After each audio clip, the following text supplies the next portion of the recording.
evening to all of you who have joined us on this virtual roundtable to mark the International Day for the Elimination of Violence Against Women. My name is Sandra Pepperer, and I am currently the Chief Strategy and Governance Officer at ODI Global, based in London. I want to welcome you all on behalf of the organizers, the Inter-Parliamentary Union, in collaboration with International IDEA, United Cities and Local Government, and UN Women. This event is part of their joint program, Advancing Women's Political Participation and Decision-Making Through Social Norms Change, Networking, and Global Advocacy. It's supported by the European Commission within the framework of the European Union Women and Youth Democratic Engagement Initiative, also known as WIDE. I want to immediately acknowledge the presence of members of parliament, of councillors, of feminists, of activists, and wide leaders from around the world. And we are very, very glad that you've joined us. We all know that violence against women and girls is structural, it's domestic, it's an outcome of conflict and fragility, and it is also politically intentional. I always remember that this day actually marks the date of the assassination of the Mirabal sisters under the Trujillo regime in the Dominican Republic. But I think in this year, and at all times of the year, but perhaps because we are together today, I'd like to ask us all, for those women that we know, for those women that we don't know, for those women that we will never know, I'd like to ask us all just to take a few seconds of silence to commemorate a year of very difficult and challenging circumstances for women around the world. So if you won't mind, 20 seconds of silence, which commemorates the 1 in 3 that the UN Women say will be affected by violence.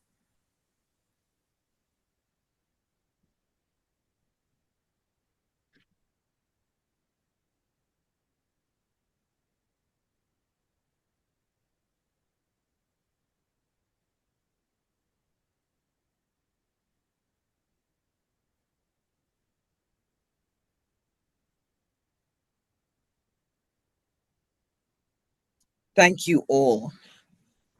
So the objective of coming together today is to focus on sharing concrete strategies and action that is being taken by colleagues around the world, from laws and policies to institutional and individual strategies.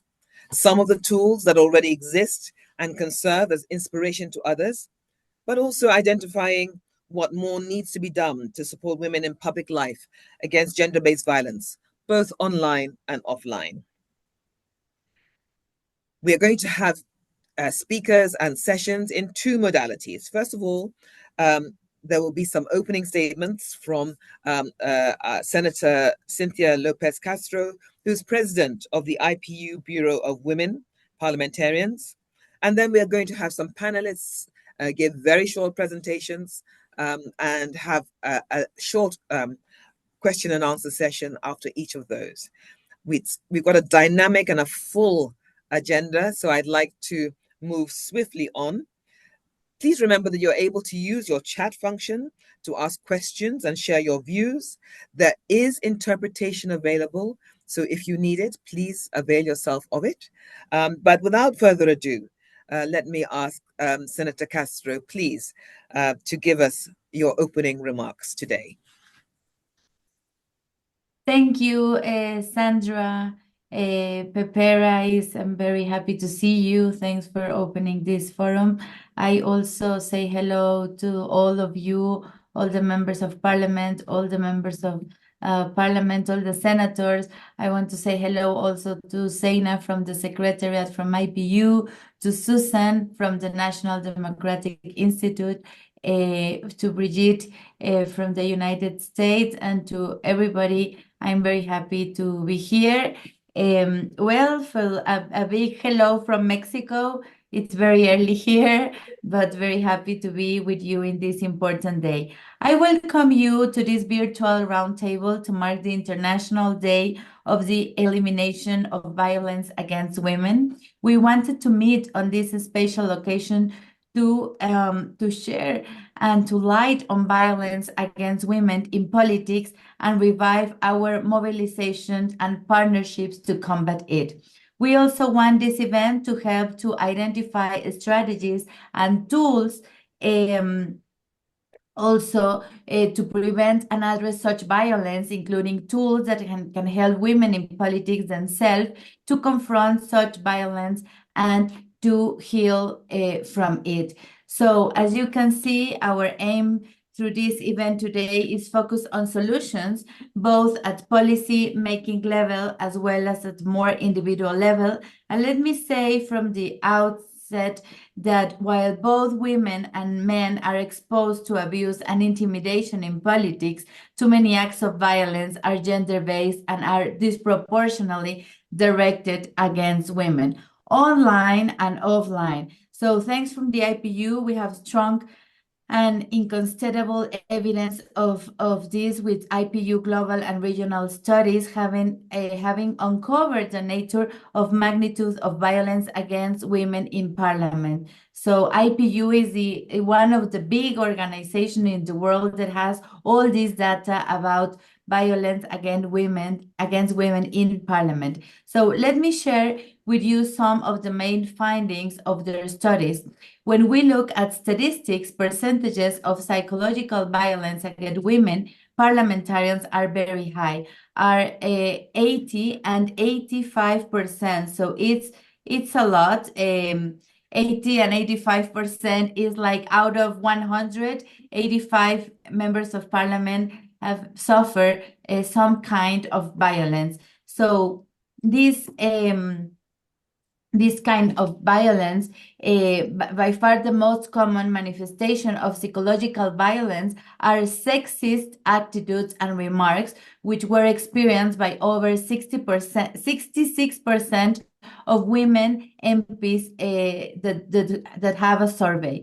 So sexist attitudes include insult, stereotype of practices aimed at ignoring, ridiculing and degrading women in politics or judging their physical appearance. So the main message out of such sexist attitudes and remark is that women are not welcome in politics or they are not feel to be political leaders, or always is mainly for women all the violence that we receive every day. And it's not violence only in words, it's also the online violence that has been a very difficult problem nowadays.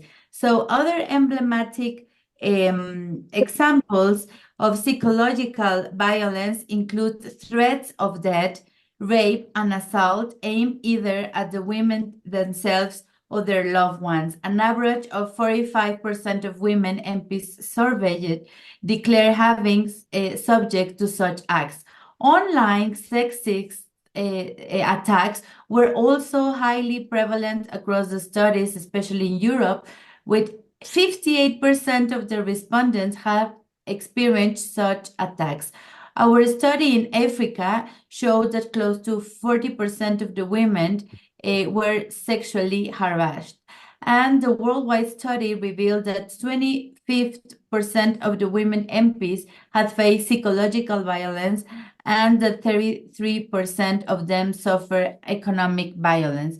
So being in politics is not a challenge, is also we have to be supporting all this violence in all parts of the world as members of parliament. So imagine if it's in politics and we are members of parliament, women in the street, women in other parts with less economic empowerment in communities, the violence that they can suffer. I also say hello to Lucero, a Mexican colleague that is connecting. Well, so one very important finding of the studies is on intersectionalities. Incidents of violence are more prevalent among women parliamentarians living with disabilities, young women MPs, unmarried women, and women from minorities groups. So finding also revealed that women who speak out in support of gender equality were prime targets from organized attacks, including ultra-conservative or anti-feminist groups. So let's look at the perpetrators now.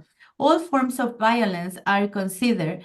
The revealed that male parliamentary colleagues are the primary perpetrators, but also sometimes women are one of the mainly that are violenting women. So I think that is something that we have to practice every day, all of us, to stop violenting women, because sometimes we are promoting all these kind of things, and in 2 days we are attacking some women in the parliament. So I think it's a habit that also we need to practice every day.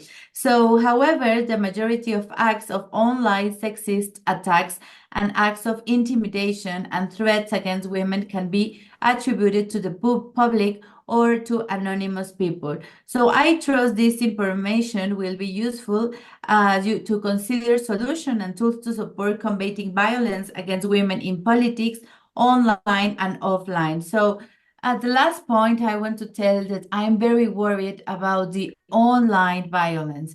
In Mexico, in Twitter, you have a lot of violence for everything in the social media. So I think that we really need to work on that. And also, women cannot be the first that are violenting another women. So I hope this day we can find some solutions and we really get committed to practice in our life in every day, that it's quite difficult, and stop judging, stop intimidating other women, stop having violence against other members of parliament, and start to be empathic with our colleagues, with every woman, and try to dress orange every day inside of our hearts, inside of our minds. We don't have to wait until 25th November to talk about this. We need to practice every day. So I wish you an enriching discussion and a big hug from Mexico. Thank you. Thank you so much, Senator Castro. And Mexico, you've had a very big year with your first woman president. We celebrate that and salute you all for the work that has gone into that achievement. And I know we're going to hear later on about the online violence law that you've also been working on in Mexico. So it's totally fitting that you are leading the IPU Bureau, because Mexico is certainly in some spaces leading the world too. Thank you so much. Our next speaker is another dear colleague, Brigitte Lugin, who is the head of sector at the Gender Equality and Non-Discrimination at the European Commission. Brigitte, the floor is yours. Thank you very much, Sandra. Thank you also, Cynthia, for your insights and already framing very well the work of today's meeting and discussions. I also want to like Sandra, especially for the 20 minutes of silence, which I think have really helped us to create and to feel that we belong to many women worldwide, and also men who fight for the elimination of gender-based violence and who fight for a safe environment for political participation for all. And I think today is a very important day for us to raise awareness and reiterate our commitment and join this global call for stepping up action against gender-based violence. And in this mood, I very much thank the Inter-Parliamentary Union for organizing the event today to mark the International Day. And I would particularly thank all the Inter-Parliamentary Union and all other partners of the EU-funded White Women Leadership Project, which have embarked with us on this journey that we hope will promote over the next years women's political participation and decision making. Now, today's webinar provides us with a platform to reflect specifically on gender-based violence, for women, I mean, against women in public and political life. And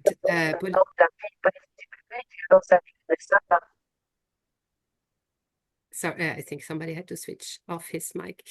Yeah, and particularly on women with, against women with political mandates. And we should discuss and will come up hopefully with inspirational examples on how to address and overcome what is a major obstacle, not only to gender equality, but to democracy as a whole. So, and as Cynthia has explained, we know that violence against women, whether online and offline, these are not isolated incidents. They are very much rooted in structural inequalities and discrimination, and they are part of a pattern that undermine women political participation worldwide. And despite long-standing international commitments from the Convention on the Elimination of All Forms of Discrimination against Women to the Beijing Agenda and Platform for Action, which almost 30 years ago, and we will all participate in next year's Commission on the session on the Commission on the Status of Women, where we will revise and discuss what has been achieved and what are the remaining challenges to the realization of the Platform for Action. We are still seeing very troubling trends and more troubling trends of backsliding on women's rights in many parts of the world. And this goes from restricting reproductive rights, a rollback in legal protections against gender-based violence, and also, attempts to limit women's access to political participation. And against this background, as an EU, and I'm very happy here working in DG INPA, that we have managed to agree on the VAWiP. You mentioned it, the VAWiP program that which the EU will fund with 11.5 million euro over the next 3 years. And the program supports efforts to advance women's political participation through advocacy, networking, mentorship, and initiatives to shift gender social norms change. So to really tackle the root cause for gender equality and to provide effective strategies. And so as we explore the issue today, once more, let us remember that addressing violence against women in politics goes beyond ensuring a safe environment for women. It is very much about safeguarding democratic life and upholding commitments to gender equality at every level, societal, economic, and political levels. I thank you very much, all of you, for your participation, and I look forward to many insightful contributions and a discussion that can guide our work together moving forward. Thank you very much. Thank you, Brigitte, for those words. And I think really you ended with a very important point, which is that this violence is increasingly political. And it is at the heart of our democratic practice. And some of it, as I mentioned in my opening comments, is deliberately politically intentional in terms of what it's trying to achieve. So I think we have, over the years, moved from an understanding of straight misogyny, if you like, to a much more complicated and nuanced view of exactly what's going on. So now we're going to move to our first panel of speakers. And again, I'm really delighted to be seeing again faces that I've worked with over the years in different spaces previously. I'm not going to take the time to introduce them all. They have such long bios. We'll be here all afternoon. But I am going to slightly change the ordering because I know that some have another prior commitment. So if you don't mind, I'm going to ask Christina Wilfore, co-founder of Sheep Assisted, to go first. And you are going to talk about the effects of online disinformation on women in public life. Christina, Yes. hi. Go ahead. Thank you. And I will switch to the car so I can still join you in a few minutes. I apologize. I have a doctor's appointment I can't miss. So it's wonderful to be here in community always with women who understand deeply this issue and have been working for years to address it. At She Persisted, we've been mapping the way that gendered disinformation, that distortions and falsehoods aimed at women leaders are not just an outgrowth of gender-based violence, but in fact are an outgrowth of democracy rollbacks in the world. And we are at the 18th consecutive year in which we have a decline in support for democratic systems. So a well-defined problem is always half the solution. And I believe with that understanding that there's two prongs of a problem right now that we have to address. One is the attacks on women leaders and the way that disinformation strategies, digital threats are organized against them by state actors, by nation state actors. Is it a weapon? Then there's the distortion of gender as a topic area, which is why something like the Istanbul Convention could be lied about enough, distorted enough that Erdogan and Orban pulled themselves out of that convention, which has nothing to do with really feminism or broader issues of fundamental human rights that do need to be addressed, but in fact deals with violence specifically. So lies about the Istanbul Convention is part of the problem in this environment online that creates a sense of threat around women's agency as well as women's rights. So let's just put out a couple points of, well, where do we go from here? I think we admire a lot of problems in society and don't spend as much time on the solutions. So I will lay out 3 to 4 things. One is that we do have to have new rules for social media, and this is very difficult. We do need to develop a way in which we can rein in digital monopolies, and the marketplaces that are most likely to do that have been running with new rules. So that would be the Digital Services Act in Europe, and that we collectively around the globe need to support that and the implementation of that, as that is the standard bearer that will give us the new rules that we need. Otherwise, we end up focusing just on things that are in some ways trying to stop the bleeding rather than get to the source. This is what we want, to get to the source. That is difficult to establish these rules, but we have to truth tell within it. There's been a false conversation around free expression as a way in which to prevent new rules, but we don't consider the expression of women that is being limited and the gender dynamics around that when we look at it from that angle. But here's what I want to say. Most important, I think, in this conversation is that we need to have a communication strategy that looks holistically at the successes and benefits and positive development for women's political participation around the world. So if I look at some of the data, and IPU can correct me on some of the notes I have, but so far in 2024, a year of mini elections, of the 30 countries that held them, 19 saw a decline in women's representation, 9 saw marked progress. Most of that decline was in electoral autocracies. Liberal and electoral democracy suffered less of a decline. So again, the relationship to democracy for the importance of bringing women is fundamental. At the top of the ticket, 18 countries held presidential elections with 9 women on the ballot. 4 were elected: Iceland, Mexico, North Macedonia, and Moldova. And there's 29 women heads of state. A decade ago, it was 18. So I do think we have to look at a glass half empty, glass half full, and we look at the larger perspective of misogyny in the world and how we have faced it in women's political participation. We may be in a moment of anti-democratic populist measures moving progress backwards, but we are in a much more positive place than we were even 25 years ago, certainly 50 years ago.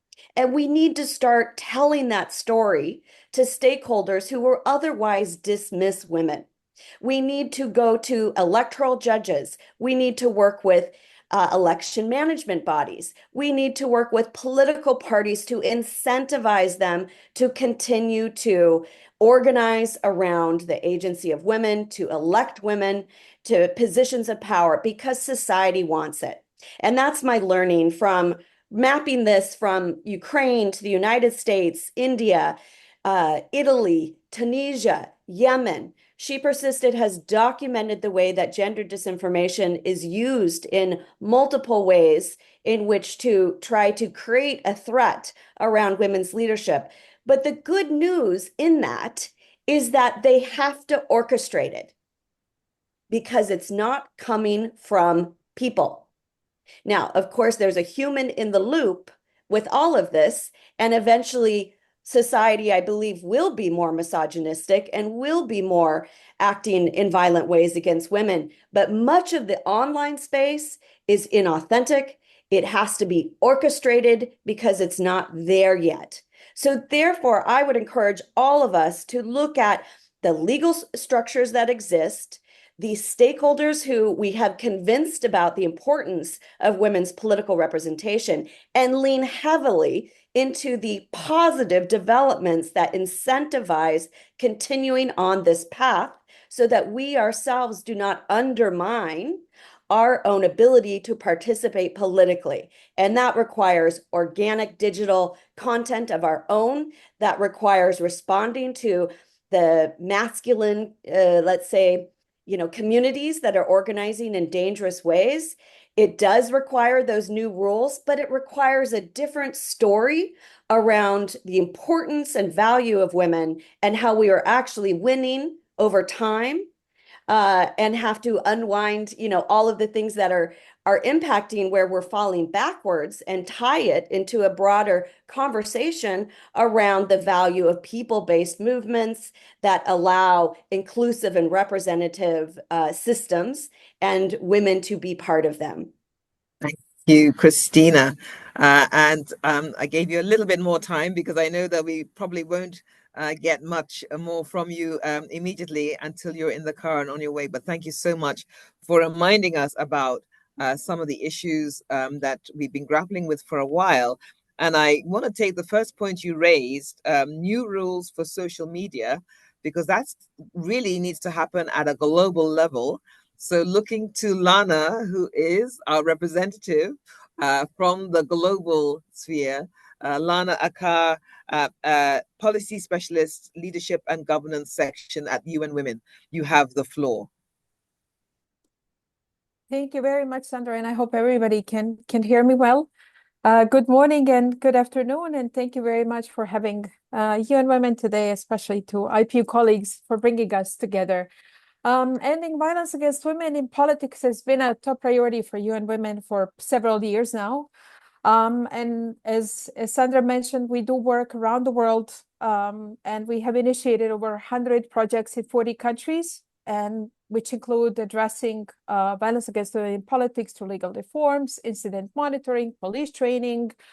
But we do know the issue at a global scale remains unclear without robust data. And before I move on into kind of most recent developments when it comes to normative framework, I would just like to mention that as one of the initiatives that we have been also implementing is to bridge the gap between the data gap, basically.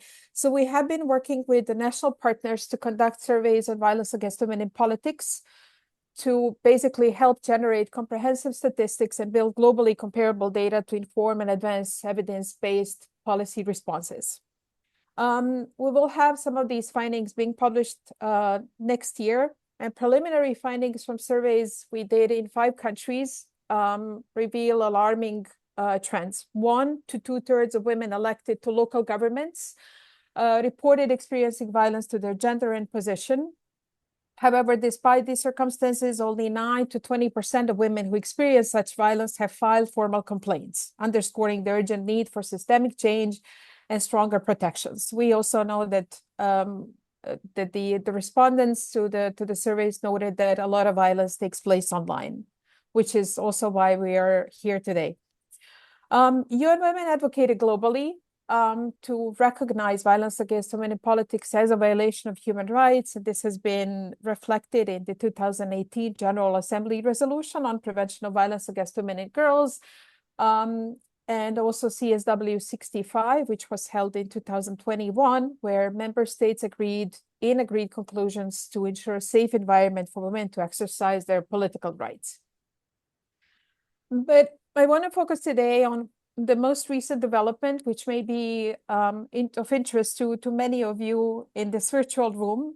And that includes the new CEDAW Committee General Recommendation number 40 on equal and inclusive representation of women in decision-making. So the general recommendation was just adopted end of October, on 25th October this year. And UN Women has supported its drafting, but also a series of regional consultations we held to help experts feed into the text and kind of reflect on challenges that exist to ensuring parity in decision-making. So what's new about this recommendation is that it sets a sort of a parity roadmap on how we can achieve equal and inclusive representation of women and men. And by parity here, we mean 50-50. And it talks about various sectors. So it's not only about political and public life, but truly about various sectors, including private companies and any other areas where you can imagine women and men participating on equal foot. It also addresses structural barriers, recognize patriarchal norms and gender stereotypes. And then that underlines the need for a comprehensive approach of member states to address or ensure realization of all these rights under convention.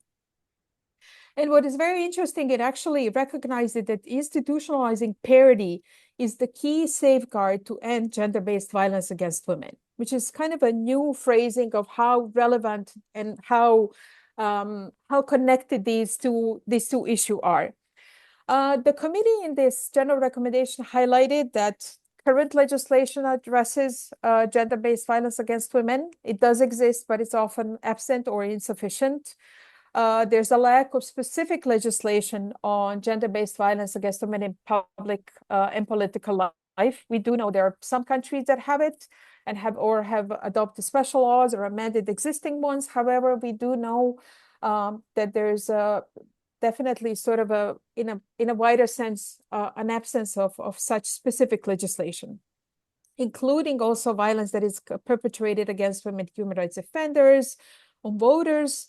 And particularly the committee also recognizes that gender-based violence against women in decision-making is often worse for women facing intersectional discrimination, which we have also seen through our surveys. And obviously, IPU has recognized this in their surveys done a few years ago.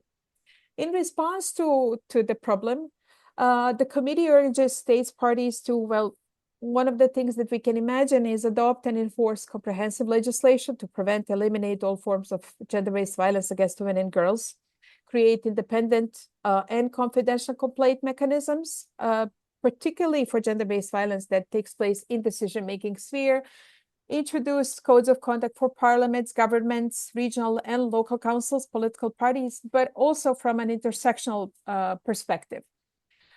Provide effective redress and support for victims, survivors of gender-based violence. And what is very interesting also talking about the violence that takes place in the online sphere or it's perpetrated by using technology, so-called TFGBV. The committee recommends member states also to offer safety, security, and digital defense training for women in these roles, which we know is something it's e-safety Australian Commissioner is looking at and has been implementing as a very good practice. Then there's also recognition that social media companies must have systems to respond immediately, effectively, and efficiently, particularly to user and AI-generated content that constitutes online gender-based violence against women and harassment, and ensure accountability through adoption and implementation of laws and regulations, but with a human rights angle, obviously, and in particular, women's rights-based approach. And another item that has been mentioned is also collecting and publishing disaggregated data on the extent, causes, and effects of gender-based violence against women. Obviously, Lana, I'm concluding, I'm ending here. Violence against women is a violation of human rights. It must end. And we stand ready to support all the partners in ending and addressing this type of violence. Thank you. thanks so much, Lana. And sorry to cut you off there, but a really important change with this CEDAW Committee General Recommendation number 40, because it brings everything to that global level. And what we've known is Definitely. that the global level is really important. But from the global to the regional and local, I'm very happy to welcome Nima Lugangira, MP, the Honorable, who I know has been tirelessly working on this issue, both at the national and the regional level. So Nima, over to you. Thank you very much. It's really good to be on this panel. And it's actually even a bigger honor to be on a panel moderated by you, Sandra, someone who I really look up to. You're an inspiration to all of us. Thank you very much. I think very quickly, being mindful of time, what I can say is prior to being a member of parliament, my experience on online abuse was almost non-existent. Suddenly, the script changed. It was a 360 flip once I became a member of parliament. And I started getting an enormous amount of abuse on any little thing that I put online.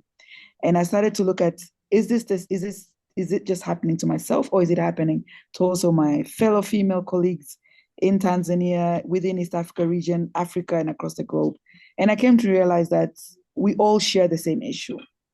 But surprisingly, online gender-based violence on women in politics hadn't gained as much traction in comparison to other groups within communities.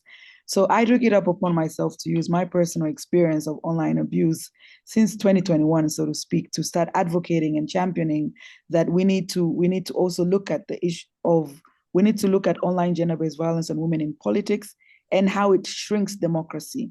Because I was seeing more and more of my colleagues choosing to self-censor just to avoid, all the online abuse that is subjected to us. So I'd really like to thank, UNESCO, UN Women, NDI, and many other organizations whom I was tirelessly making noises too for picking it up. And today it is an issue that is widely being discussed. Very quickly, some of the key interventions that I've tried to work on is one, in our own parliament in Tanzania, I set up a loose group of women in politics, parliamentary, women in politics, champion group of parliamentarians that also included our male colleagues. And our biggest achievement was pushing for amendments in our legislation, Political Parties Act, as well as the Election Act. And today, I'm proud to say that Tanzania is the first country in Africa that has recognized gender-based violence in election as an electoral offense.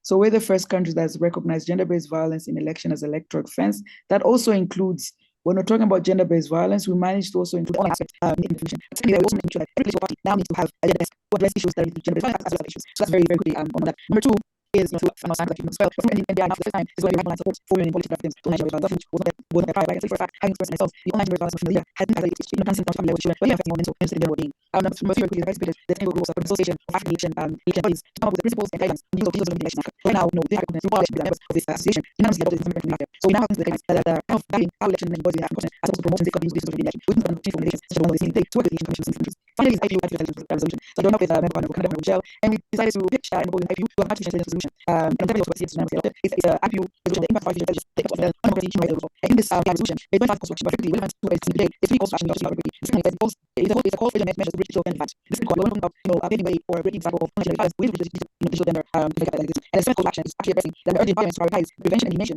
in response to all forms of gender-based violence and discrimination that have been rates of artificial intelligence. This is huge women with facial fake information, etc. The different of the differential is that if also violence to have people announcing gender streaming on the development of artificial intelligence because AI uses data, if it's data, is very biased. It depends where you have the stories which violence can happen. So why I think now in the call, this is an opportunity for different organizations and to work with parliaments in different countries to support parliaments to actually implement this resolution, to actually implement resolutions that can be actionable and so it means that we have policy and frameworks that address issues. And this is based on that, and alongside my parents, we're going to prove that the online space, and we're going to make it possible for women in politics to use their freedom of expression online, because at the moment they've been robbed that or are the right to use our freedom of expression through the abuse, and as such they're choosing to self-censor. Finally, it is also an opportunity to capacity building parliamentarians, capacity building for women in politics, digital capacity building. How can we safeguard ourselves while online? And with that said, I'd like to extend special gratitude to my speaker, Honorable Dr. Tulia Axon, who has been very supportive throughout these different interventions, who also happens to be the IPU president. And thank you very much for this opportunity and for having me on this very important session. Thank you very much. Thank you so much, Honorable Lungangera. It's a pleasure. And as ever, you have just really wrapped it up nicely in a bow. The thing that I liked most about what you were saying was that most of the solutions, the interventions, were not about women having to do it for themselves. And the fact that there's a lot now being said and done about shifting the burden of actually addressing this issue away from women, learning how to protect themselves online, to systemic changes. And the things that you talked about were systemic changes. All the very best to you and your parliamentarians in Tanzania and in East Africa as you process and progress on this agenda. I know that you may have to leave us, so we appreciate the time that you've given to us already today. All right, folks. We are going to have a couple of national case studies. I don't know whether the Honorable Senator Castro is still with us, but whilst I check on that, I see Monica Bohm is with us, and you're going to give us, oh, Senator Castro, you are here. So let me go to Monica first and give you a chance to get yourself ready. But Monica, you're going to tell us a bit, and very swiftly, please, about what Switzerland's been doing in terms of support to parliamentarians against online violence. Floor is yours. Yes, hello, good afternoon. Un bonjour chaleureux. Je m'appelle Monica Baum et je suis la déléguée à la sécurité pour la protection des personnes, des biens et de l'environnement au sein des services du Parlement et du Parlement suisse. C'est avec plaisir que je vous présente à l'occasion de cette table ronde notre soutien apporté aux parlementaires en matière de menaces et de harcèlement.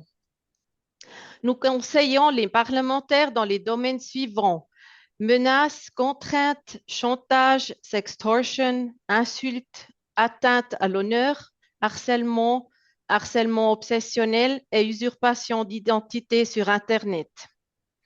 Chaque année, environ 30 parlementaires, dont une majorité de femmes, nous contactent et nous signalent des attaques contre leur personne et leur opinion politique.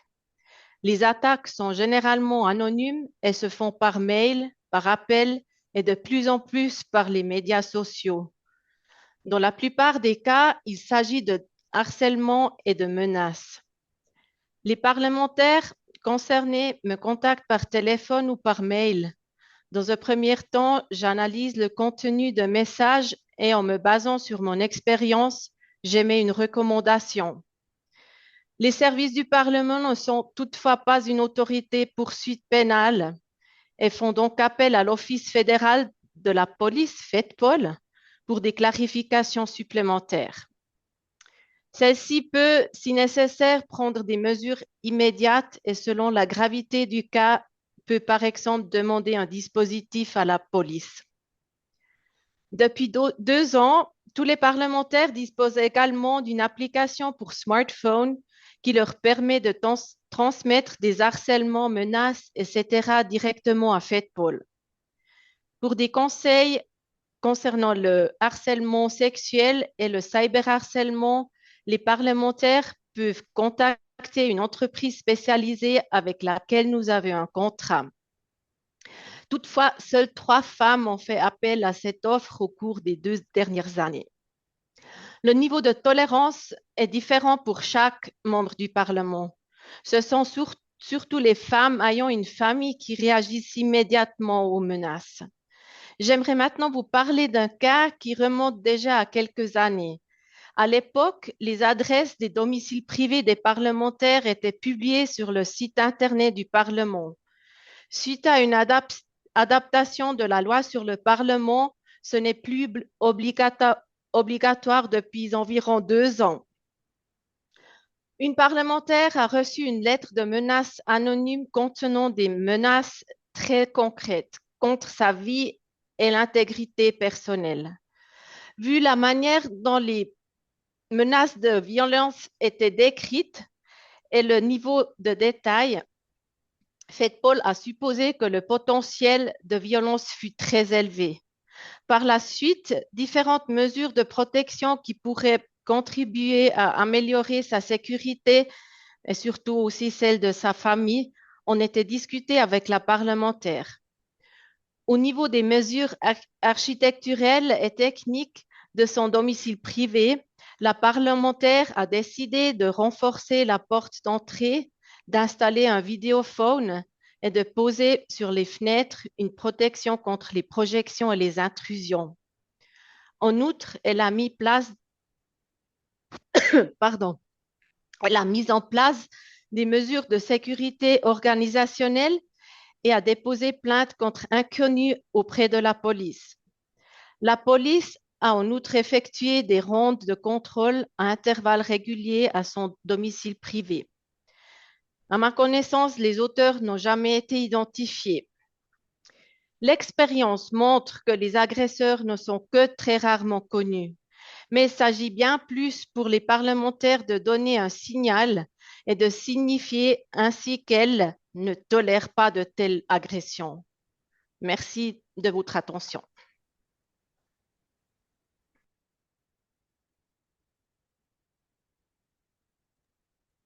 Thank you, Monica, for that very interesting presentation on the system in Switzerland. I hope that you are also taking care of yourself, because if you are having to listen to some of this, it can be as traumatizing for you secondhand as it is for the first recipient.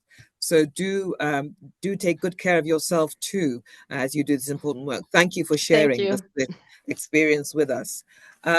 Senator Castro, we said that Mexico has interesting things to share with us all. If you can briefly give us an outline of what you've been doing with your online violence bill. Thank you so much. First of all, I want to also say hello and congratulate for all the work to Gabriela, my colleague in Poland, a senator and also member of the executive committee of the IPU. So yes, in Mexico this year, 2024, we have an election. We have the first women president in 200 years, so we feel very proud, because it's a big challenge to have a woman as a president, but also to govern with gender perspective. That's the big challenge, to make the difference, to make the government being different. So now we have parity in both chambers as a second term, and we have increased our numbers in gender balance in parliament and in cabinet, so we feel very proud. But so this year in Mexico also show once again the big violence against women in politics. So we have a lot of candidates that were dead. It was like more than 40 candidates that were in some aggressive process. So that's a big problem in my country in this 2024, and illustrate how this violence has played out both like online and offline.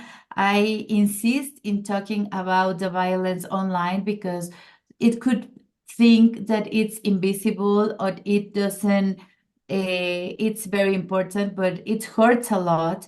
It hurts people, it hurts the members of parliament, it hurts your dignity. So I also want to highlight about this online violence. So despite this, more than ever, women have taken up key leadership roles in the political life of the country, electing a woman president for the first time country's history. But let me tell you something. Now we have a women president, and still people in the media, in the newspapers, are saying oh, is she governing or is the former president? Is she taking decisions or is not? So after having a woman president in Mexico, the violence against her is a lot.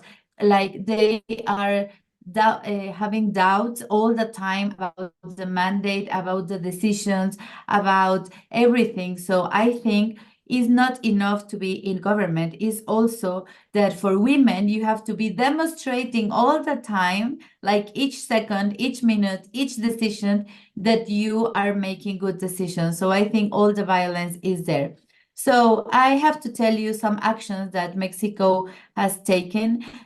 In 2020, the Mexican Parliament amended the law against gender-based violence and electoral and political parties law to establish gender-based violence in politics that is to identify measures that need to be taken to address them. So elaborate further. See, I will send you the detailed guide developed by the Senate that we have a gender website there.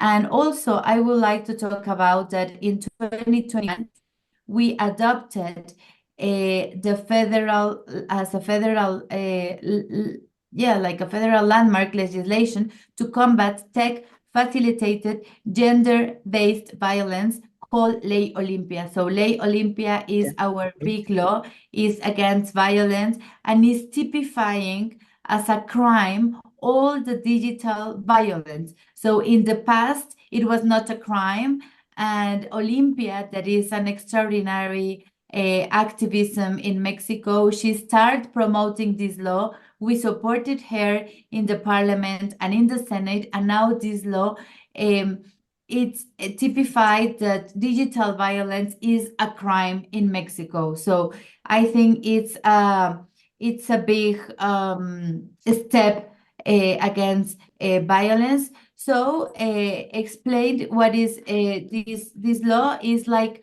For example, if you can, sometimes in Mexico, we have a lot of cases that they share, for example, photos with nudes of people, of members of parliament, or for any woman in the street.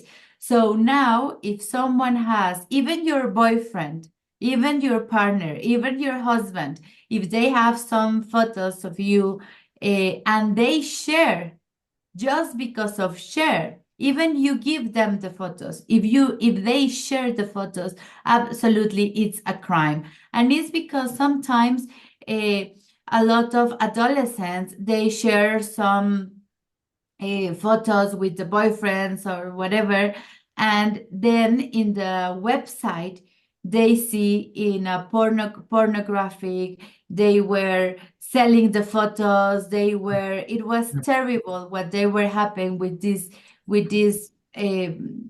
photos. So now it's a violence if you share, it's a violence if you promote it in the media, it's a violence if you put it in the website, and now it's a crime because in the past, when Olympia make this fight, nobody knows about it. So that's the big law about Mexico, Olympia's law. Thank you so much. Thank you so much, Senator. And I'm sorry to cut you off. We've got so many hands going up. So I'm going to ask and call on the Deputy Mayor of Tours, Elise Pereira Nunez, to give us, please, a very brief intervention on what's happening in your city. And then we'll follow that with Janat Farouki from CREA too. So, Elise, over to you. Bonjour à toutes, merci pour cette opportunité. Je représente notamment aujourd'hui les réseaux Cités Unies France et UCLG, CGLU. Lorsque l'on parle des violences que les femmes, notamment en politique, subissent, ces violences prennent différentes formes. Bien sûr, il y a d'abord les remarques sexistes de la part des citoyens, mais également parfois des collègues élus hommes et femmes. Il y a de façon plus grave le harcèlement moral et ou sexuel, comme vous l'avez évoqué, qui peut se produire en ligne. Et la loi française, dans le code pénal, prévoit jusqu'à 2 ans d'emprisonnement et 30 000 euros d'amende en cas de condamnation. Et depuis mars 2024, une clause qui parle des circonstances aggravantes contre les femmes élues prévoit jusqu'à 3 ans et 45 000 euros d'amende. Néanmoins, il est extrêmement difficile de faire appliquer la loi dans la mesure où la poursuite des agresseurs est souvent entravée par le droit international puisque certains sites sont parfois hébergés dans des pays comme les États-Unis où la liberté d'expression n'est pas traitée de la même façon qu'en France. Et donc, il est extrêmement difficile de poursuivre souvent les agresseurs. Je voulais rapidement évoquer un autre type de violence dont on parle peut-être moins, mais qui concerne celui à l'encontre du statut de l'élu local femme.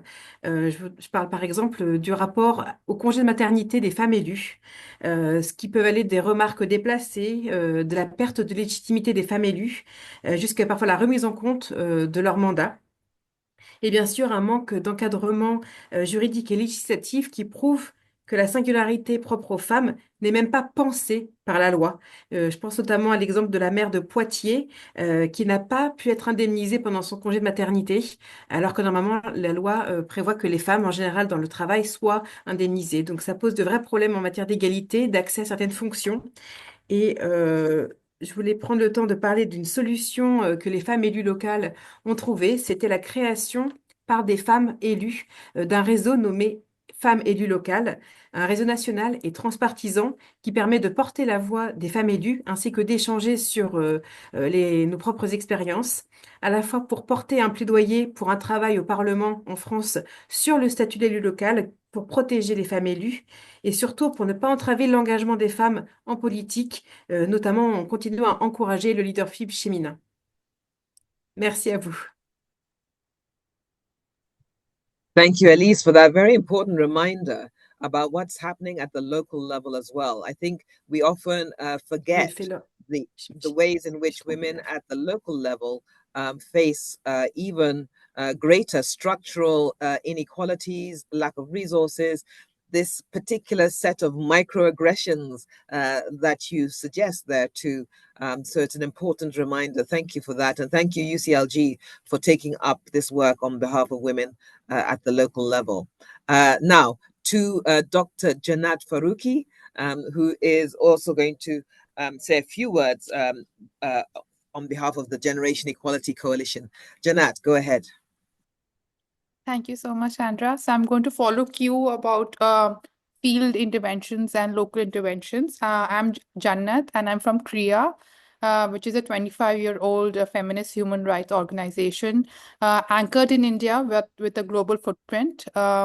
I want to start with an interesting fact that unlike other adverse performance in gender-based indicators, India is ranked actually among the countries with the highest participation of women in local governance.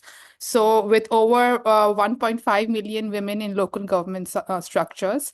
And this is mainly because, of course, like many other countries, amendments in laws in India, which reserves 1/3 seats, electoral seats for women. But unfortunately, this is a peculiar problem in India that a majority of these elected women representatives are actually just rubber stamp candidates or proxy candidates for their husbands, for their father-in-laws, for their brothers, and they kind of face this structural, systematic violence embedded in the patriarchal setup of their village life at a familial and community level. And their entire autonomy, their decision-making power, and even participation in political activities, like even oath-taking in the parliament, or is controlled by the male members of the household. We have seen instances in which women don't attend meetings in local government structures. Their husbands do it for them.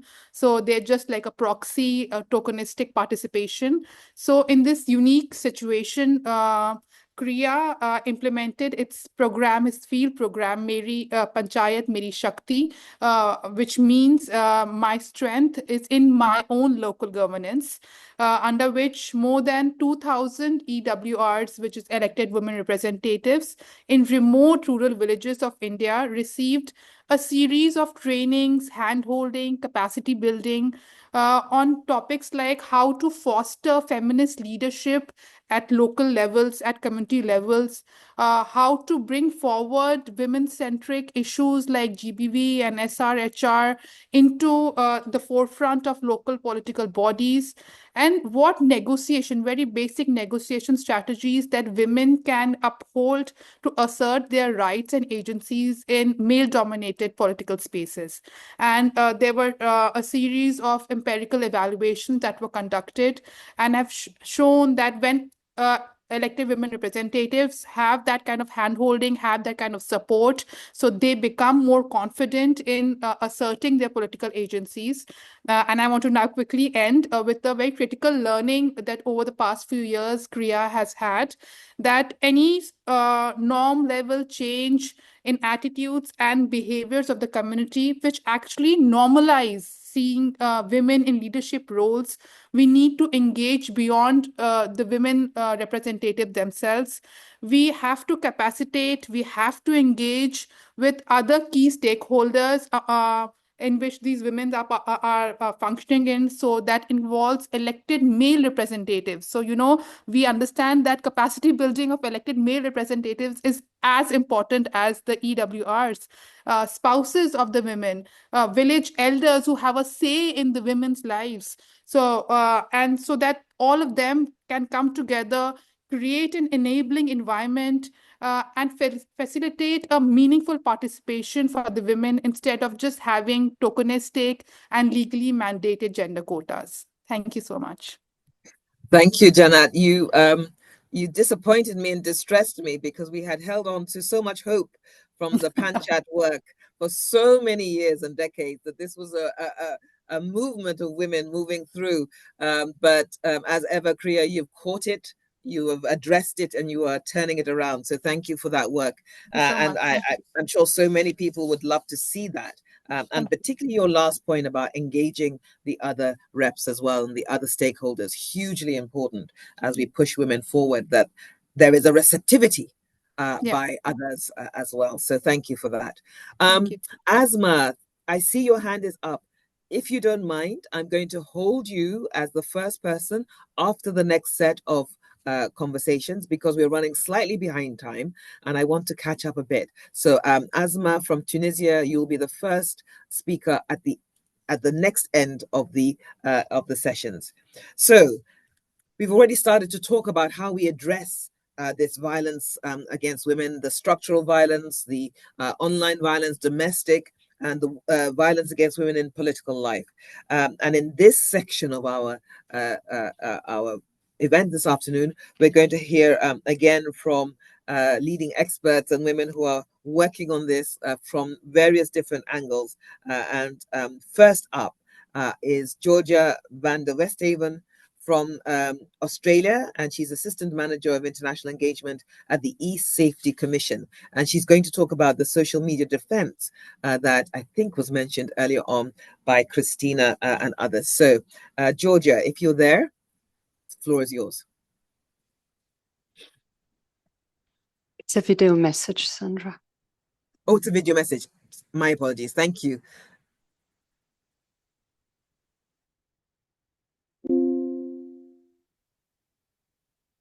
Thank you for the opportunity to contribute to this important discussion around supporting women in public life against technology-facilitated gender-based violence, or TFGBV, marking the International Day for the Elimination of Violence Against Women.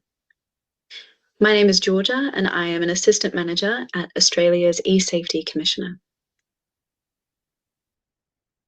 For those who may not know us, eSafety is Australia's independent online safety regulator and educator. As a regulator, we operate complaint schemes for individuals and enforce mandatory obligations on online platforms and services. We also focus on online safety education, programming, research, and awareness raising. Social media self-defense is a training session that eSafety delivers to key groups that we know experience disproportionate rates of TFGBV. For example, women politicians, journalists, and women in sport. It's important to acknowledge that in an ideal world, this training wouldn't need to exist. Tech companies have a critical role to play in preventing this abuse. And at eSafety, we strongly encourage tech companies to take a safety by design approach, which means embedding safety into tech products from conception and beyond. During our social media self-defense sessions, we take participants through the shield, which includes 3 layers of self-defense. Our primary defenses are actions that anyone can take to be proactive about their online safety. We discuss privacy settings and separating your public and professional online presence from your personal one. Next, we move to our secondary defenses, where we talk about some common conversation controls like blocking, muting, and unfollowing, as well as educating on other de-escalation tools. Finally, we go to our tertiary defenses, where we talk about those attacks that may lead a person to report, whether to police or to the platform, and some tips on doing this effectively. It is the final part of our session where we talk about the fight back against online violence that I would really like to share with you all today. We know that online violence can have a lasting effect on women's personal and professional lives. While it is understandable that some women may need to withdraw from online spaces, when women consistently do so, these spaces can become more hostile, and women's voices can continue to be marginalized. This could have serious implications for public debate and for the strength of our democracies. It is for this reason that we encourage everyone, as individuals and as part of organisations, to be upstanders against TFGBV where it is safe to do so. On the individual level, this means talking about this issue, like we are all doing today, joining other upstanders in sharing messages of support and solidarity to counteract online abuse, and to report this behaviour when you witness it. Within our organisations, this could mean publishing statements calling out this abuse and providing mental health, security, or legal support should staff experience it. Addressing TFGBV is complex, and it is not a fair fight without meaningful action from industry. However, I hope that you can leave today encouraged that collective activism and upstander actions that anyone can do can turn the tide on this abuse. Thank you again for inviting me to add to this important conversation. And in her absence, thank you to Georgia. And the work that the eSafety Commission is doing in Australia is really interesting. It's a very different approach. And for those of you who haven't had a chance to explore it and look at it, please do go onto their website. And you will appreciate some of the work that they've been doing for quite some time now. So I'm now really happy to introduce my good friend and colleague, Susan Markham, from the National Democratic Institute, who's going to be talking about a new initiative of a rapid online support and assistance mechanism for women in public life. So Susan, over to you. Thank you so much, Sandra, and it's so good to see so many familiar friends and colleagues as we continue this important work. So as been said many times before, this technology-focused, facilitated gender-based violence is a global issue, and it's a threat to the full participation of women in politics and public life. So as we have done our work at NDI, we have been hearing from women, many of you here and others around the world, who suffer from this. And so NDI has been documenting this chilling effect that gender-based violence has on the political ambitions of women, driving them offline and sometimes out of politics entirely. So we wanted to find a centralized place that women can go to seek support, learn about services that are available that can help keep them safe, and then report the harm that they are experiencing online. So it's not just initial response, but it's also building a set of materials and data that we can then use to help influence the tech companies. So this mechanism is called ROSA, the Rapid Online Support and Assistance Mechanism. And it will be the first tool that connects women in politics and public life who are facing this kind of online GBV with resources and funding if they request it and they're eligible. The development of this mechanism is made possible by funding through the US government, specifically the State Department's Office of Global Women's Issues, and we're really proud to be part of the Women Lead initiative. I should also say that NDI is joined by two partners around this program. The first is pirth.org, PIRTH.org, which is a new survivor-founded personalized resource and reporting platform, which is designed to address online violence globally. The second is Freedom House, which is a significant provider of emergency financial assistance to at-risk human rights defenders globally. So we are all working together to put this together. We announced it at UNGA this fall, and so we are still in the startup phase. We are conducting consultations online with experts around the world, setting up a steering committee and moving forward with that. The website will launch in mid-January, and we will be raising awareness through various public events, including Look for Something at CSW in March. But it's really a two-step system where they go on to pirth.org, and every country will, or most countries will have a place where they will have access to the resources. What can they find with regard to specific services that they need right away? Then they will have the opportunity to apply for funds in case they need them in order to react to and respond to the actions that are coming towards them. And then through both of these processes, there will just be one mechanism where they put in their information. They don't have to report it multiple times, but that one time that they report, then we will be gathering data from around the world, as I said before, to work with the tech companies. So we're really excited to actually put our research into action and provide this online service for women around the world. You'll learn more in January. Thanks.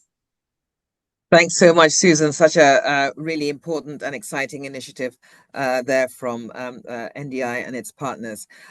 Moving rapidly on, we're going to have short comments from members of the VAWiP consortium, and starting with my good friend and colleague, Delphina. You seem to be first on my screen. So why don't you go first? Delphina Garcia-Hamilton, Program Specialist, Women, Peace and Security, UN Women, Argentina. Please go ahead. Thank you very much. And I would like to thank the Inter-Parliamentary Union for the invitation to join these distinguished panels with my colleagues as well. On the International Day for the Elimination of Violence Against Women, it is important to address the challenges posed by gender-based violence in public life. I would like to use my time to present the regulatory and institutional framework in Argentina, my country, as you were saying, Sandra, regarding the approach to violence against women in politics, highlighting the prevalence of this phenomenon based on the latest data available, and argue the need to better understand how this form of violence manifests in order to develop comprehensive tools for its eradication. Regarding the regulatory framework, I practiced that word a couple of times before my exposition, but I cannot nail it. Argentina recognizes political violence based on gender as one of the manifestations of violence against women, defining the Comprehensive Protection Law enacted in 2009. Additionally, last year in 2023, Argentina passed law also known as Ley Olimpia for Mexico's, following Mexico's example, which modifies the previous law to acknowledge the digital space as one where women's rights are also violated, including those involved in politics. However, despite this progress, challenges remain in the LAC region and also in my country, in Argentina. Let me give you some figures I found just to show you that they're a little bit not updated, but also the need to produce and to generate more updated data. In 2018, a very prestigious NGO here in Argentina called ELA, the Latin American Team on Politics and Gender, surveyed 45 female legislators from across the political spectrum, representing 10 electoral districts. And the findings of this report were quite alarming. In one sense, they say that 8 out of 10 respondents reported experiencing gender-based violence at some point in their political careers. The most frequently reported type of violence was psychological, followed by symbolic violence. Economic violence was reported at 22%, while instances of physical or sexual violence were less frequent, accounting for 10% of the respondents. Most of these aggressions were perpetrated by men, with a combination of men and women responsible for 32% of the cases, and only 5% coming solely from women. In terms of where this violence occurs, and this is 2018, 71% of respondents pointed out social media platforms as the primary locus, followed by the legislative chamber itself with 40%. Most recently, in 2022, another organization, the think tank Generar, conducted an online survey of 1,500 women politicians on gender-based violence in politics. And 65% of respondents reported having experienced some form of political violence. After being exposed to a catalog of actions that are considered political violence, that percentage increased by more than 5 percentage points, totaling at more or less 70%. So we asked, what are the consequences of this phenomenon that many of my colleagues already, my president colleagues already exposed?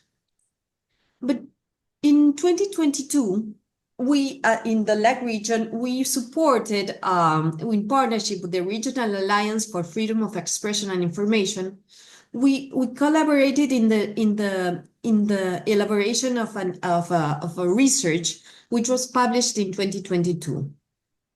And the report, which was based on in-depth interviews with women with a public voice in the region, and I say public voice because we also interviewed women in politics, but also in communications, in different kind of public offices, who had experienced coordinated attacks in virtual spaces. And the study identified the following trends. 80% of these women limited their participation on social networks, refraining from expressing opinions or speaking out on certain topics.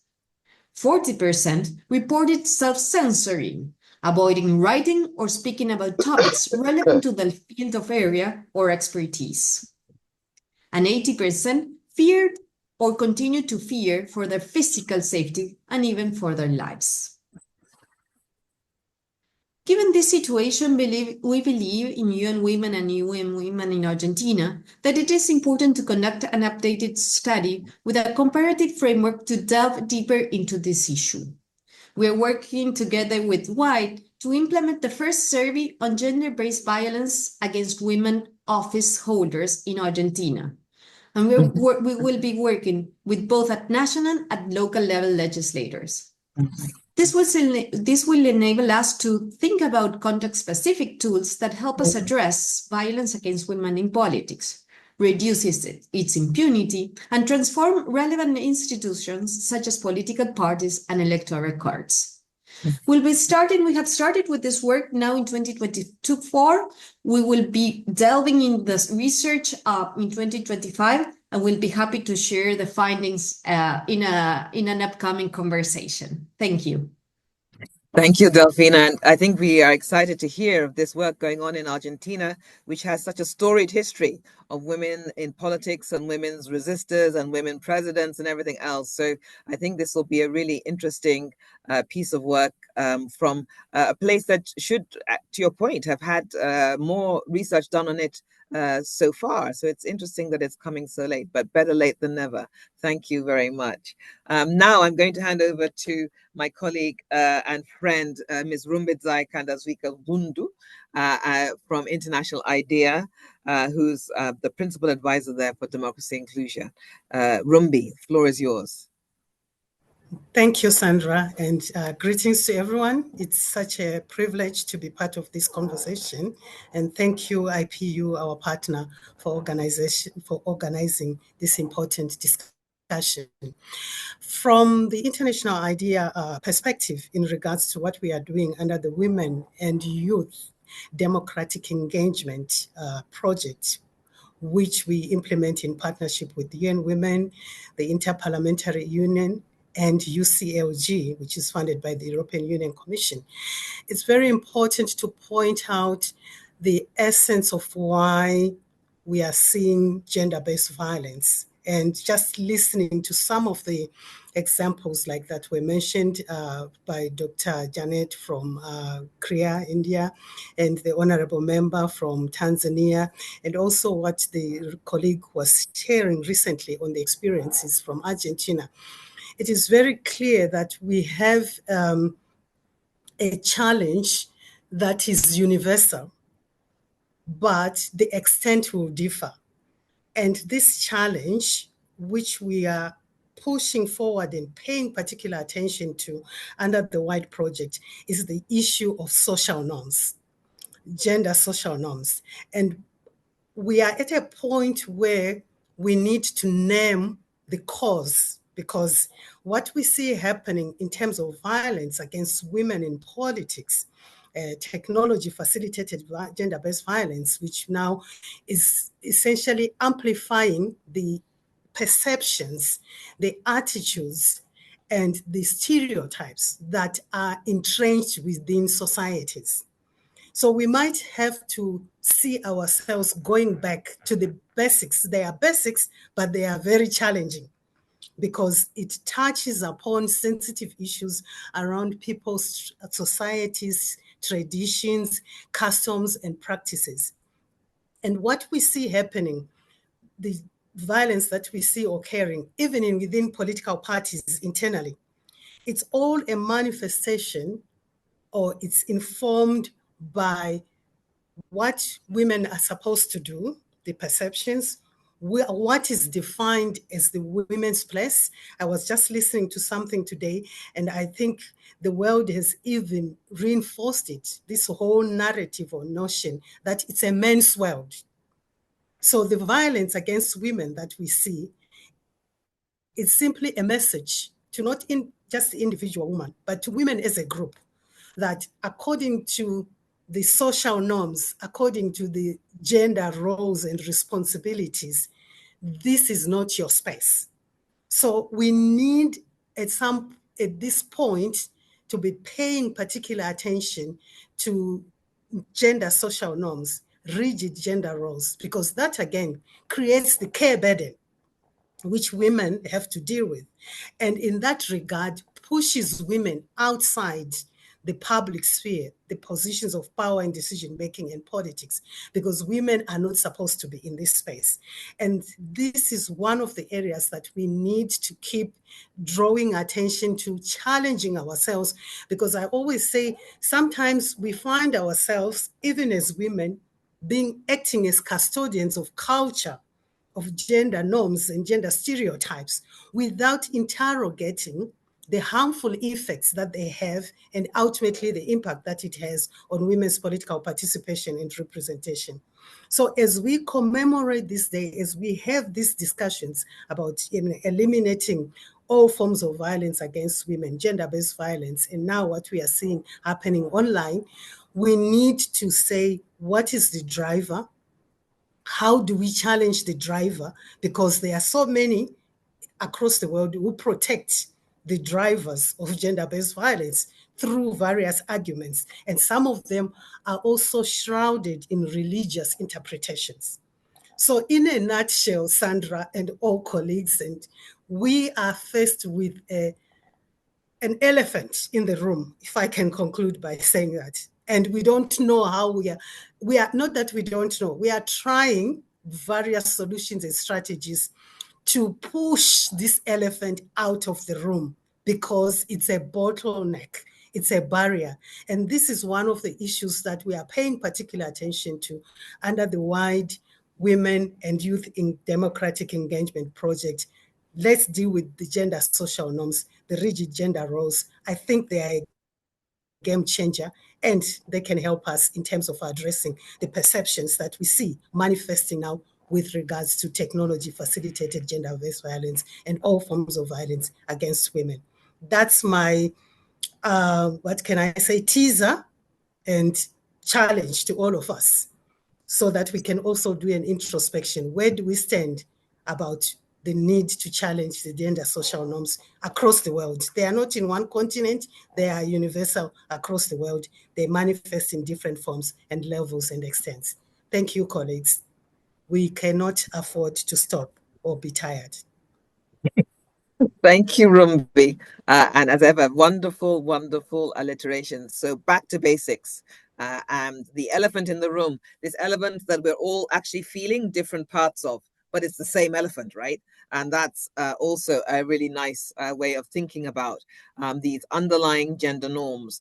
And even Honorable Lugangera made the point, AI is just going to amplify and spread this toxic messaging and the ways of these perceptions that are harmful to all of us. So in one of those other things that knows no barriers and no boundaries, this is definitely a set of norms that we must all join hands and forces to address. Thank you for reminding us. Zaina Hilal, our hostess, our convener, the manager for the Gender Partnership Program at IPU. Let's hear from you now. Thank you very much, Sandra, and thank you very much also to Delfina and Rumbizai, the very great and important partners in this project. The IPU is happy to be integrated in. So yes, this, the issue of gender social norms is extremely important in the framework of that project for us as well as Inter-Parliamentary Union. You have heard a little bit about our work to uncover violence against women in Parliament in different regions of the world and also globally. We have engaged in this project since 2016, close to 8 to 10 years now. These efforts to understand what forms violence against women is taking in Parliament, what the prevalence of the different forms of violence is in different parliaments and globally. And we've seen that what Rumbidzai was saying about the presence of gender norms that are similar, and at least in terms of the challenges that we're facing, we're seeing the same thing in terms of the types and prevalence of violence against women inside parliaments from different regions. And again, Delfina very rightly so prompted to results that are pretty similar as well. So as we continue uncovering violence against women in politics and in Parliament in particular, we've also put in place some frameworks. The IPU is the International Organization of Parliaments, and parliaments altogether adopt frameworks for their addressing of common issues, including the issue of violence against women in politics. And we've pointed out, thanks to some pioneer institutions of Parliament working to address violence against women, to providing solutions. It's good to understand the issue and uncover it. It's also good to provide solutions so that we know where to look at, or else it would be extremely inhuman to be able to address or understand or look into violence against women. So we've provided guidelines for parliaments which give examples of what they should be doing planning, an action list actually, of measures to be taken, ideas from other parliamentary institutions, reforms and innovative and creative ideas like what we've heard from the Swiss Parliament earlier on, for example, and also solutions in terms of the legal framework to reshape, to address violence against women. One example we heard of was from Mexico, but there are others where you need violence against women in politics to be part of the legal framework for it to be included in the different types of violence that women face, and then to criminalize it, etc. Now we're in the VAWiP project, we're looking at a new set of solutions. So we talked about solutions in parliamentary reform and policy making inside the institution. We talked about legal reforms in the legal framework. And now we want to use this project with the partners to look into a new set of solutions, including the set of solutions that Rumbidzai touched upon, which are the understanding better the gender negative, the negative gender norms and how to confront them, but also to try and come up with more support to the women victims or survivors of such violence. For us, it has always been extremely tough to be able to uncover what's happening in parliaments against women, and at the same time not having in our hands I was going to say weapons to share, sorry, it's maybe a too violent word, but how can we support the women who are facing these violence? Okay, we know them, we uncovered them, we know the forms, we know the prevalence. It's horrific. We're hearing stories that are absolutely touching and very distressing. Now, what can we do? So this meeting is one part of our efforts to respond to this question.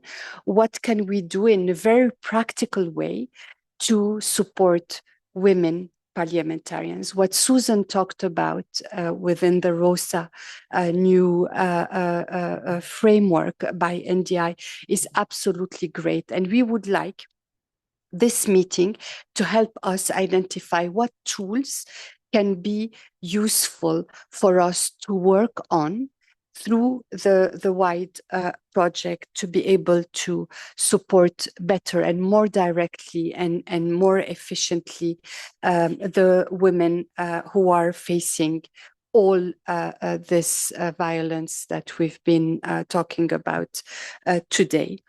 And we have a special focus in that project on young women as well, as we're trying to open up parliaments more to a diverse groups of women, including one group, which is the group of young women.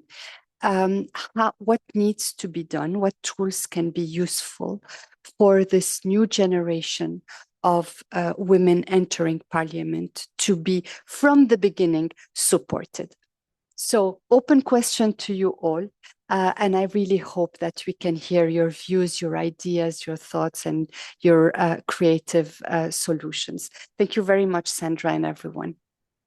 Thank you, Zaina. Thank you for having us here. Thank you for convening us. Thank you for your focus on young women. And I think, really, given all that we've heard this afternoon, this it's not a technology just for young people, but it is living in a different way with that technology than those of us who were born before it came along, so to speak. So I do think there's a particular set of issues about how technology is used by newer generations, let me put it that way, than us. So I think it's really important. And yet again, I think IPU, you're going to do some wonderful stuff here. Now, I would like to just take a couple of questions from our participants from the floor. And as promised, I do want to go back to Fatma Asma Moratemi from Tunisia. Are you still there? And can you please keep your Yes. comment to Yes. 2 Hello. or 3 minutes only? Over to you, Asma. Thank you. Thank you for this opportunity. So I want to make a question to Mrs. Lugin. Alors, in the context of the recent agreement between the European Commission and the Tunisian President, we observe a tendency to prioritize border security to the detriment of fundamental rights, including. Asma, you're breaking up. Is there any way you can get a steady line, or otherwise, please put your question in the chat because we're not hearing you well. D'accord, merci. Je vais inscrire ma question via le chat parce que je suis parce que. Okay, do that, and I'm hoping that Brigitte is still on so that she can respond to you in good time. I'm now going to invite Senator from Bhutan, who actually put a comment in the chat, and I think she would like to illuminate on that. Senator Kesang from Bhutan, please, 2 minutes. Thank you very much for the opportunity. This was a wonderful initiative from the IPU, and I feel very privileged to be able to participate in this program. I've learned a great deal from all of the experiences shared, and I also feel very deeply concerned about some of the issues pertaining especially to the decreasing number of women leaders, especially in my own country. Bhutan is a new democracy. It's only about 16 years old, but already we are seeing a large drop in the number of women representatives. We only have 5 currently in parliament itself, and we have a bigger number at the local government level. And while I am led to understand that there are not as much trouble for my colleagues in Parliament. I have spoken over the years to many women at the local government level, and I understand that they are also, with this technological advancements, facing a lot of challenges. So I feel that it is also our duty for women parliamentarians, obviously, to initiate this, because we feel very concerned about this issue, and that is why I thought it was important to participate today. And I do hope that what has been shared, the good practices and such, and I believe the colleague from IPU also mentioned that there's a number of resources that we could refer to use. And the biggest problem for us in Bhutan is the lack of data. So in my capacity, currently in the National Council, I plan to look at this issue very closely, especially studying women in local government who are going to be running for elections in 2026. And I hope that by doing this in-depth research and looking at some of the issues that if you all have raised today, we would be able to also incorporate that. So thank you. I think my time is up, but I just wanted to acknowledge the importance of this forum, and it is very inspiring for us, especially coming from a very young democracy. So thank you very much, Madam. Thank you, Senator Kesang. And I think, again, you've raised a number of issues. I'm going to be cheeky and say to our colleagues in the VAWiP program, we really do need to start counting the number of women who either are never stepping into politics or who step in and are stepping out because of the toxicity of the environment, particularly what's coming online. So if you have a little bit of space in your new program to set up some kind of even like it's like a reverse clock, right? Something that's showing a decreasing number rather than an increasing number. I think it would be quite interesting, and perhaps as you do your country level studies, it would be cool to really capture this issue, which we've been talking about for a long time, but I don't believe we've actually ever done anything collectively to really try and capture. I see one further hand from Rabia Nazir in Pakistan. If you would please be very brief, because we are really coming up to the end of our time. Go ahead, Rabia. Yes, thank you so much. My name is Rabia Nasir Mahmood, and I am from Pakistan. And I am working and leading the leading women of the world, which have representation of 70 plus countries. So on virtual roundtable, I am very glad that I have a stage to share some of things from my country. There are three major initiatives that is taken from our government, like protection against harassment of women at workplace. uh, it's an amendment bill that is passed in 2022, and it helps and protects women worker and students, to on workplace on and also there is another bill, domestic violence prevention and protection bill, and its bill is for domestic abuse. And another thing that is recently launched by our um, Punjab ministers, and that is women protection centers in 8 districts of Punjab. It will help women, it will help women to get support, and if they don't face the safe environment. So in Pakistan, we have 156 districts, and in Punjab specifically, we have 35 districts. In among these districts, there are 8 districts that is working for women to provide safe environment. It's also, our women, if we call that 69 women participants are working on ministerial position. So sorry for a little bit nervousness, but on the whole, if I say that in my country there are some bills and as well as things are proceeding, to provide safe environment for women. And as well as if we talk about virtual world, there are so many upcoming and ongoing things that are working, that help women to come up and work virtually, and it increases a lot. Because you have very short time, I just want to say thank you so much, IPU and Ma'am Sandra, OGI Global.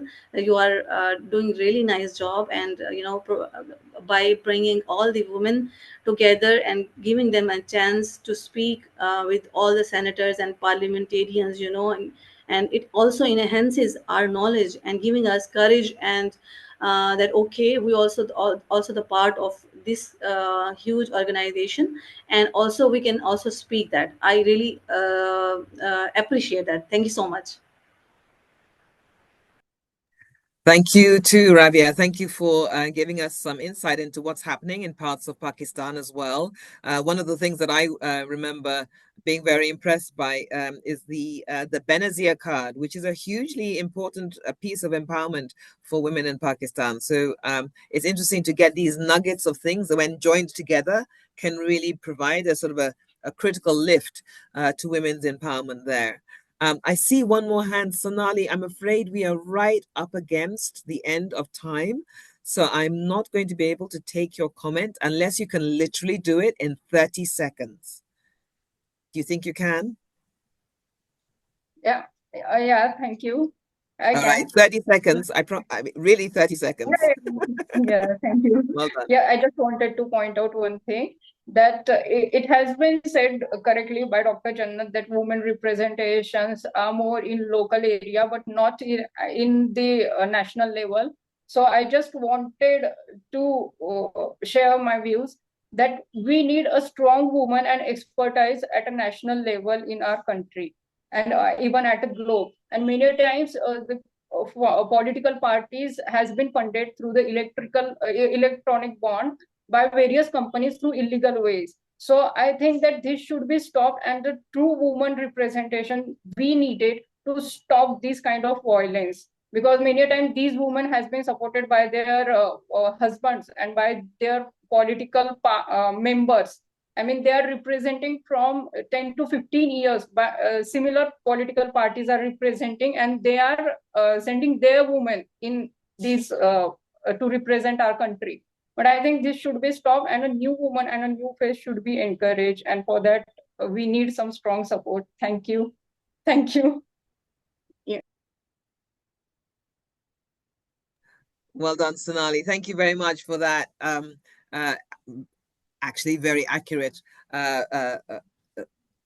presentation of the kind of the stranglehold that generations and older political parties and political elites have, not only in India, but in other countries as well. So yes, we're looking to people like yourselves to really rise up and storm the parties and the polling booths and get new, younger, more diverse, more innovative voices elected. Thank you all for being here. It's been a pleasure to moderate this session. And so I am going to leave you with all good wishes for this season of addressing violence against women in all forms and across all spheres of life, but particularly in terms of violence against women in political and public life. Handing over to you, Zaina, to fade us out. Sure. Thank you so much, Sandra, for the excellent moderation. Thank you so much. It was great to be to have you on this virtual roundtable, and thank you for your commitment in the past, in now, today, and in the future. I'm sure we will continue to work with you wherever you are, especially on addressing violence against women. So this day is a very special day for all of us. We were very, very happy to provide this platform for us to be together today to mark this important occasion, and maybe for us to leave this meeting, with our, commitment and belief in combating violence against women even stronger than before, and revived. And from now already, as we're ending this meeting, I wish you impactful actions in the 16 days of activism. I hope this roundtable will be the first in a series of impactful activities, actions, and initiatives you'll be leading or engaging in. And please do share whatever whatever you lead in the coming days. We'll be happy to join. This meeting was too short, but extremely rich in terms of good practices shared, and we had a very rich overview of supportive framework, I thought. Globally, through the presentation from Lana on the new General Recommendation 40 and how it provides for new angles to reinforce the work on combating violence against women from the entry point of parity, which is a really very interesting one, to what Rumbidzai referred to on addressing violence against women from the angle of gender stereotypes and negative norms, to frameworks against online disinformation, as shared by Christina a bit earlier during the meeting, and what MP Honorable Longeriga said about also the framework for parliaments and governmental action on a less harmful AI when it comes to women's needs, women's rights, and women's interests. Then we went on a travel around the world on unpacking national level examples of solutions tested, including in Mexico or in Argentina, as Delfina helped us understand the legal reforms that were taken up, or Pakistan with Rabia's intervention, but also the experience that we heard on how to address some unforeseen challenges in India, local level. In Switzerland, with what Monica shared about tools available in the Swiss Parliament, in France as well, those initiatives taken at the local level. These were all very enriching sharing of good practices being moved forward, and I think we can all learn from each other and count on this knowledge to use from one another. And then it was really very also enriching to hear of the existing tools for the moment, the practical tools available for women to resort to, including ROSA that Susan shared information about. And I'm sure if any one of us has more questions, Susan will be happy to provide more information as the ROSA preparation are being advanced. Of course, the WAWiP project will remain your entry point into what we've been discussing and what we'll come up with as well among the partners in the project. And last but not least, this Australian government portal as well for to support women against technology facilitated violence. So I really think these 2 hours were very rich in a sharing of models to follow and frameworks and solutions. And for me, you've asked me to, as I wrap up, Sandra, to also say a few words about next step. Well, I think, and I see this roundtable as a first in a bunch of conversations that we need to continue having, so that we can together shape up some additional or new ways to help women in politics against the different forms and types of violence that they are confronting. And we really hope that with the new WAWiP project, we will have a new set of responsive tools to provide very soon. So thank you, each and everyone who was with us today.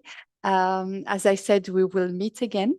And a big thank you again to our moderator, Sandra. It was really great to have you. Big up to you. Thank you all. See you soon. Goodbye. Thank you very much. Goodbye.